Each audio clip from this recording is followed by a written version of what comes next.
Hello, everybody, and welcome once again to another edition of Alternative Me. My name is Jack. I am your host, and on this show, we talk about music, specifically alternative music. More specifically, alternative music from the 1990s. And today's topic is the band Pavement, a very, very crucial, important, and influential band from the 90s. The name Pavement is almost synonymous with indie rock and the whole alternative music explosion from that era in the early 90s. Pavement originated out of Stockton, California. They were originally a three-piece consisting of Stephen Malcolmus, who went by SM, Spiral Stairs, and the drummer Gary Young. They eventually added bassist Mark Abold, and then also Bob Nastanovich, who was kind of like a multi-percussionist. His role in the band was almost that of team mascot, let's say. But very important nonetheless, especially in their live shows. But Pavement was just one of those bands that just captured everybody's attention and held on to it pretty much for the length of their run. They started out with an album called Slanted And Enchanted. This was the album that introduced me to this band. And again, from the record label Matador, a very influential record label. We talked before about Guided by Voices. This record label was very, very important. And Pavement, being signed to Matador was a crucial step in their career because, again, these were sort of like basement tapes. Again, a very lo-fi operation. They were recording it on 4 tracks. However, the songwriting was so strong that you could hear the genius in it right away. And again, the fact that the production was of low value only accentuated how good the songs were, because it shone through all of that, all that messy tape hiss and crappy 2-track recording. They were a band that was extremely influential on many, many other bands that came along. I can think of one off the bat. They're called Sammy, and they were almost identical. When you hear them, you're like, wow, they sound a lot alike. But they're influential in other ways too. And the first album that I heard was Slanted and Enchanted, off of Matador, and immediately I could hear the melodies. Some of the songs kind of tried to veer towards more almost shoegazy type, like British guitar rock. Some of it was very kind of like almost like a jumbled kind of noise fest. Some of it went into like Bob Dylan territory, like where it was kind of acoustic-y, country music. They had many, many different influences. And it all came through on that first record, which got tons of attention. It got, I believe Spin Magazine gave it Album of the year it came out. Or it was, if it wasn't Album of the Year, it was like number 2. I think it came out the same year as the Liz Phair record. I should do a little more homework before I do these. But I mean, that's not the point. The facts, the figures, you can look all that stuff up. What's undeniable is how important Pavement was. And Steve Malcolmus was a big part of that with his lyrics, his singing, and his obsession with history, which is an interesting thing because a lot of times his topics were of historical figures from wars and things like that. For example, there's a song called Zurich Is Stained, which is about, I think, a messed up World War II bombing that went wrong, but you wouldn't know by listening to the song because the song sounds like a love song, quite honestly. Anyway, they followed up Slanted and Enchanted with an album called Crooked Rain, and this was very crucial because when you have a big successful first album, it's usually kind of hard to follow that up. But they did it. Crooked Rain was as big as Slanted, if not maybe even a little bit bigger. It had plenty of hits on it, plenty of like really memorable songs. Of course, Cut Your Hair was the single, and that was on MTV. So they had arrived at that point. And this is right around when I saw Pavement live. I saw them several times, and I gotta say, like they had their charm. I mean, they were definitely had this reputation for being slackers. Slacker rock is kind of what people called it. Like they weren't the tightest band in the world. It wasn't tight punk rock. It was kind of messy, and live, that was definitely the case. They were much more interested in feeling the groove and putting on a great show. Their original drummer Gary Young kind of went a little I don't know if he went a little nutty or if he just kind of was too unpredictable to be part of the band anymore. So he ended up leaving the band, and then they brought in a new drummer whose name was also Bob, but it was Bob West. And so now that they had a solid drummer, and they were a more cohesive unit. But Gary Young was also a very prolific artist in his own right. He put out an album called Hospital, and he had a video for a song called Plant Man. I implore you, please Google Plant Man, or look it up on YouTube. You gotta hear this song. It's pretty amazing. Gary Young. But back to Pavement. Crooked Rain had a lot more production to it. It was still definitely not a slick record. It was still Pavement, but it was a little bit more produced. The songs were a little bit more fleshed out. And it leaned a little bit more towards country music at times, which was interesting.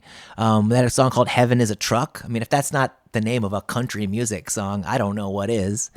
And then after Crooked Rain, they released Wowie Zowie. This is kind of when, I mean, this is also a good record. This is kind of when I sort of maybe there was a lot of other bands at that time, and I had a lot of other interests going on. So Wowie Zowie is when I kind of started maybe falling off the Pavement wagon a little bit. Like I didn't go see them on that tour, but it was still a really, really good record. Just consistent songwriting. And then after Wowie Zowie, they released Brighten the Corners. And that was kind of the last Pavement record that I really paid attention to. And I really liked Brighten the Corners. I kind of came back into the fold when I heard that record. The most unique quality of Pavement would, I don't know, it would probably be Steve Malkmus and his voice. He's kind of unique. I don't really know who I would compare him to. He had like a boyish charm, and he went on to a solo career also with the Jicks, Stephen Malkmus and the Jicks. He went on to make lots of records. They were mysterious at first. We didn't hear a lot about them.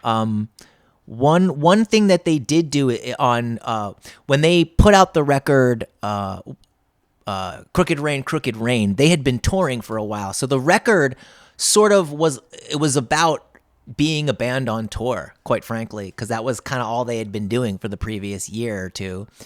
And he wrote a song where it's almost a diss track where he kind of backhandedly makes a comment about the Stone Temple Pilots being elegant bachelors and something about the Smashing Pumpkins, and he kind of pissed some people off. I know he pissed Billy Corgan off really bad. So that was kind of where they knew where they were in terms of the rock hierarchy, and they weren't trying to be anything else but Pavement. I mean, they did achieve a lot. They Smashing Pumpkins were on Lollapalooza. Pavement was on Lollapalooza too. So they definitely had a big, giant fan base. I mean, I can't really. It's hard to explain to someone how big alternative music was, and the Lollapalooza Music Festival, and like later on the Warped Tour. Like these things were big, you know. This was, it was called alternative music, but it was very. I mean, I saw it as mainstream music. It was just a different style of it, and the style was called alternative. But you know, Henry Rollins once was quoted as saying, like, alternative to what? Like, what was it an alternative to? You know, I mean, it was rock music, but I really feel like alternative music, in terms of like why it's different from rock music, or why it's different from hard rock, or whatever it's called, album rock, or corporate rock, whatever you want to call it, is that alternative rock tends to it's to the left. You know what I mean? It's political in some ways, in most ways, even in subtle ways and in overt ways. Alternative music is political, whether in how it's made or how it's promoted, how it's produced. And then, of course, the song topics. It's not always left-wing politics, but it does skew to that left side. That it skews to that. I want to say Democrat audience. You know, like left-wing Democrat, liberal kind of audience. Whereas, you know, the other, like the Nickelbacks and the who else was there? Besides Nickelback, I really don't know. I mean, I might say like maybe Limp Bizkit, or like, you know, those kind of bands. They tended to skew right, like that was more like what you would call like Republican rock and roll. And you know, Pearl Jam and Pavement and Nirvana were all very, very much left wing music. So that's kind of where the word alternative comes from. It didn't really mean an alternative to what you hear on the radio, because it was on the radio. There were alternative radio stations. I believe they were calling it modern rock, which is also an interesting term, you know, because how many years was it going to be modern rock, right? Now it's classic rock. I can't believe that this particular album that I'm talking about is like almost 30 years old. That's really crazy. The influence that Pavement had went on for a long time, and I think you for a long time you would hear bands, when you asked a band like what your influence was or who does your band sound like, they would say it's this and this meets Pavement. You know, it was just so ubiquitous. The kind of the loosey-goosey song structure, the production style, and of course, like the topics that they covered in their music. They didn't knock you over the head with what they were talking about. You know, it was open to interpretation, esoteric, if you will. And I think that was part of the charm of the music. It was weird. They were mysterious, and you were kind of like, who are these guys? Where did they come from? That was the appeal of a lot of alternative bands, because you got to remember, there wasn't an internet back then. So you heard the music, and then maybe you saw them in a magazine, and that was it. You know, the album Slanted and Enchanted, I had not heard it. I had not heard one single track from this record. I was just told that Pavement was an extremely good band, and so I went to Kim's Underground and I bought it. You know, and that's what you did back then. Sometimes it was kind of like gambling. And I remember going back to my dorm room, listening to it, and just really loving it. And I remember it becoming something that I listened to all the time, to the point where, you know, now I have it, you know, pretty much memorized. It's like part of my DNA. So when you people name like the big indie bands from the early 90s, as far as influential bands go, it doesn't get much more influential than Pavement does. So if you're going to go out and check them out, Slanted and Enchanted is a must-have. That's a must-have record. Crooked Rain is also a very good record. So I would definitely say that they're almost like flip sides of a coin. You gotta have both of those. Wowie Zowie is good. It's a good. It's got some good songs on it. But I prefer Brighten the Corners, which was the fourth one, which had a little bit more some more songs that were more to my liking, specifically Starlands in the Slipstream. That was a really good song. Remember the first time I heard that? I was in my friend's car and I was just like, wow, this is Pavement is still really good. And they are. And it's, the style of music or the style of production or lo-fi, whatever you want to call it, may not have lasted the test of time, but these albums do, and you can listen to them now, and it's still something special for sure. So yeah, that's it. Please give Pavement a listen if you haven't, and if you could kindly leave a comment below and tell me what you think, or maybe even give me a subscribe. Holla at your boy. Let me know if there's a band you'd like me to cover, because I'm going to be talking about everybody. Trust me, we're going to talk about everybody. I'm going to close out the show with another ukulele cover. This is from Slanted and Enchanted. This song is called Zurich Is Stained. 2, 3, 4. I can't sing it strong enough, 'cause that kind of strength just don't have. If you watch the lights change, don't hold them hanging. You think it's easy, but you're wrong. I am not one half of the problem. Zurich is stained and it's not my fault, so just hold me back or let me run. Sha-na-na-na, ba-ba-da-ba-da, ba-ba-da-ba-da-ba. So what does it mean, a mistake or two? It's the kind of mistake no one can trace to the fountain where we sold it and held them hanging.